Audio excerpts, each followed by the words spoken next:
এটা হচ্ছে জাতির জীবনে একটা ক্রান্তি লগ্ন এবং ঐতিহাসিক সুযোগ দুটোই।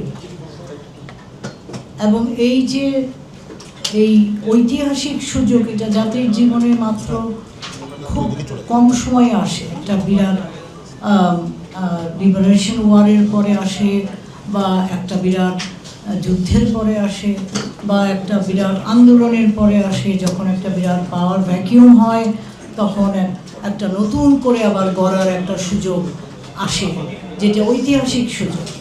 এই সুযোগে আমরা যে অবহেলা এবং ছিনিমিনি করছি, সেটা ক্ষমার যোগ্য হবে না, জাতির কাছে কোনোদিন ক্ষমার যোগ্য হবে না। কারণ যেই সময়টা লিবারেশন ওয়ারের পরে 71, 72, 73, 74, 75-এ আমরা যেই ভুলগুলি করেছি, তার মাসুল আমরা এই 54 বছর ধরে দিয়েছি। এবং একটা দেশের এই প্রাইমোডিয়াল টাইমে যেই বড় বড় পরিবর্তনগুলি করা যায়, সেই পরিবর্তনগুলি আর কোনো সময় জাতির পক্ষে সম্ভব হয়ে ওঠে না। এই সময়টাইতেই এই বিরাট প্যারাডাইম শিফট, বা আমরা যে বিরাট পরিবর্তনের কথা, আমাদের দরকার একটা প্যারাডাইম শিফট। কারণ আমাদের যে সংবিধান, সেই সংবিধান সর্বদা স্বৈরাচারকে সাহায্য করেছে। সেইটাকে পরিবর্তন করে, অ্যামেন্ডমেন্ট করে যে পর্যায়ে নিয়ে আসা হয়েছে, সেটা একটা স্বৈরাচারের হাতিয়ার হয়ে দাঁড়িয়েছে।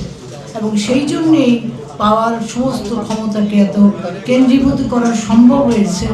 এবং পাওয়ার সবসময়, ক্ষমতা সবসময় করাপ্ট করে। পাওয়ার করাপ্টস অ্যান্ড ইনর্মাস পাওয়ার করাপ্টস ইনর্মাসলি, এটা বলাই বাহুল্য। এখন কথাটা হচ্ছে 2/3 মেজরিটি হচ্ছে একটা সাংঘাতিক পাওয়ার। আমাদের মতো দেশে, ডেভেলপিং দেশে, যেখানে সংস্কৃতি ডেমোক্রেটিক গণতান্ত্রিক সংস্কৃতি গড়ে উঠে নেই, যেখানে প্রতিষ্ঠানগুলি ধসে পড়েছে এবং রাজনীতিকরণ করা হয়েছে ডেকেডের পর ডেকেড, এই দশকের পর দশক আমরা যেভাবে চালিয়ে আমরা আমাদের প্রতিষ্ঠানগুলিকে ধ্বংস করেছি, সংস্কৃতি গড়ে উঠতে পারেনি, সেইখানে 2/3 মেজরিটি হচ্ছে absolutely A killer of democracy.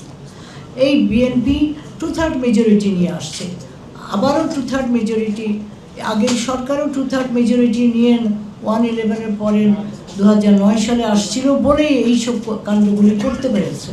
আর তার আগে 2001 সাল থেকে 6 সাল বিএনপি পাওয়ারে ছিলেন, 2/3 মেজরিটি নিয়ে আসছেন। এবং সেই সময়টা, তার আগের কিন্তু বিএনপি একটা ভালো 90 থেকে 96 ভালো চালিয়েছিলেন। কিন্তু 2/3 মেজরিটি নিয়ে এসে একটা দল তার নিজের দলটাকে ঠিক রাখতে পারে না, আর দেশটাকেও চালাতে পারে না। তার প্রতিফলন 2001 থেকে 6 সালে হয়েছে, আমরা দেখেছি। এবং তার প্রতিফলন কি তীব্র হয়েছে, সেটা আমরা 2009 থেকে এই 24 সাল পর্যন্ত দেখেছি। এইটা আবার পুনরাবৃত্তি হচ্ছে একটা ক্রান্তি লগ্নে। আমরা কীরকম একটা বিভৎস জায়গায়, একটা বিভৎস জিনিস বসে আছি। এইটার কি মানে কিভাবে প্রতিহত করা যাবে? প্রতিহত করা যাবে এইভাবে সোচ্চার থাকলে। জনগণকে ওয়াকিবহাল রাখতে হবে, জনগণকে সংগঠিত এবং সোচ্চার রাখতে হবে, এবং আমাদেরকেও সর্বদা সোচ্চার থাকতে হবে। যে কোনো বিবেক সম্পন্ন লোক এই সময় চুপ করে থাকতে পারে না। এটা হচ্ছে বিবেকের দায় আমাদের। এই ক্রান্তি লগ্নে দেশ আবার একটা অন্ধকারে তলিয়ে যাবে, এটা কোনোভাবেই মেনে নেওয়া সম্ভব না। এত রক্তক্ষয়, লিবারেশন ওয়ারে, মুক্তিযুদ্ধে আমার ফ্যামিলির 3 জন চলে গেছে।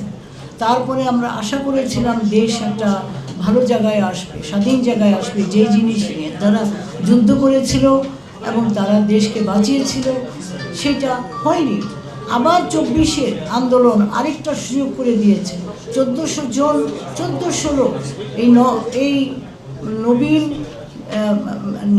ইয়াং জেনারেশনের লিডারশিপের আন্ডারে আসলেও সমস্ত দেশ কিন্তু আপামর জনসাধারণ এই আন্দোলনে যোগ দিয়েছিল। এবং এটা একটা স্পন্টেনিয়াস এবং এটা একটা অর্গ্যানিক আন্দোলন, দেশব্যাপী আন্দোলন। তার বক্তব্য কোনো বিপ্লবের থেকে কম নয়। আমি এটাকে বিপ্লবী বলি। এবং তারপরে একটা বিপ্লবী সরকারই আসা উচিত ছিল।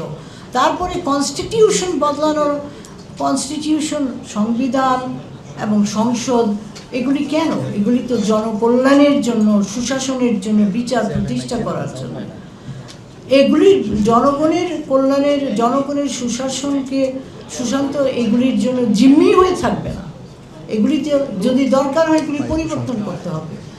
এবং সে কথা আমি না, বড় বড় স্কলার এক্সপার্টরা বলে গেছে, 150 বছর আগে হেনরি ডেভিড থোরো বলে গেছেন যে আইন অযোগ্য হতে পারে আর অন্যায়কর হতে পারে, সেটা পরিবর্তন এবং সেটা ঠিক করার অধিকার এবং দায়িত্ব জনগণের রয়েছে। তো কাজেই আমি সময় সংক্ষিপ্ত সোচ্চার রাখতে হবে, আমাদের কথা বলে যেতে হবে। কারণ সরকার এবং সরকারের সবচেয়ে বড় কথা হচ্ছে পিছনের শক্তিগুলো। সরকার অনেক সময় জিম্মি হয়ে পড়ে বা একটা অংশ জিম্মি হয়ে পড়তে পারে, আমাদেরকে তার পিছনের শক্তিগুলির দিকেও তাকাতে হবে। এবং এইগুলিকে যদি আপনারা যেভাবে ধাপে ধাপে একটা premeditated, calculated with deliberately sabotage করার যে প্রচেষ্টা চলছে, তাকে প্রতিহত করতে গেলে আমাদের সোচ্চার হতে হবে। সেইভাবে আমাদের এখন চুপ করে বসে থাকলে হবে না, এটা সাধারণ সময় নয়। আমার জাতি হয় ভালোর দিকে যাবে, না হয় ধ্বংস হয়ে যাবে। কাজী চয়েস আপনাদের, কাজী এখানে আমাদের সোচ্চার হওয়ার লিমিট নাই। কাজী যে যত যেখান থেকে যতটা পারে ততটা সংগঠিত করে তাদেরকে প্রতিহত করার জন্য আমাদের কাজ করে যেতে হবে।